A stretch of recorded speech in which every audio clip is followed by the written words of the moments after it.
The knight and his steed, an audio saga.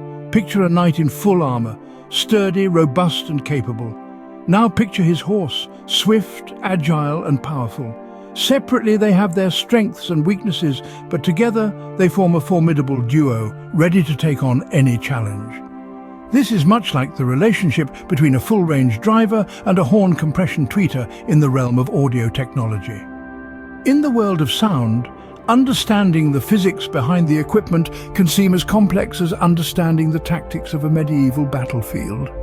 But worry not, for we're here to break it down to basic physics. A full-range driver, in theory, should be able to reproduce frequencies up to 20,000 Hz, the upper limit of human hearing.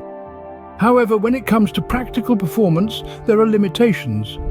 At higher frequencies, a full-range driver might suffer from phase irregularities, frequency aberrations, and beaming due to its physical design. This can result in a less than optimal sound quality at high frequencies. Enter the horn driver, the formidable and speedy weapon. Known for their controlled directivity, efficiency, and reduced distortion at higher frequencies, horn drivers excel at mid-range and high-frequency reproduction. Hence, by placing a horn on top of a full-range driver, we can address these performance limitations, but why not just use a woofer instead? Well, full-range drivers are superior for wide-range speakers. They excel at reproducing mid-range and lower treble compared to woofers. Their emphasis on lightweight, speed, and phase integrity sets them apart.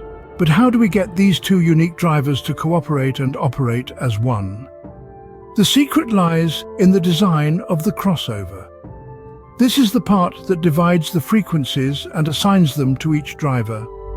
When integrating full-range drivers with horns, we carefully select the crossover point at 2000 Hz. This ensures both drivers work harmoniously without encountering distortion or directional limitations.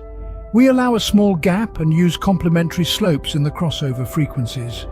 This facilitates a seamless transition between the drivers, ensuring a consistent and balanced sound across the frequency spectrum. So, just like the knight and his horse, the full-range driver and horn driver form a potent pair. Each has its strengths and weaknesses, but together they create a sound that is more than the sum of its parts. So remember, in the realm of sound, sometimes the most unlikely pairs can come together to create something truly spectacular. After all, who would have thought a knight in heavy armor could be so nimble atop his trusty steed? It's all about finding balance and working in harmony, just like our full-range driver and horn tweeter.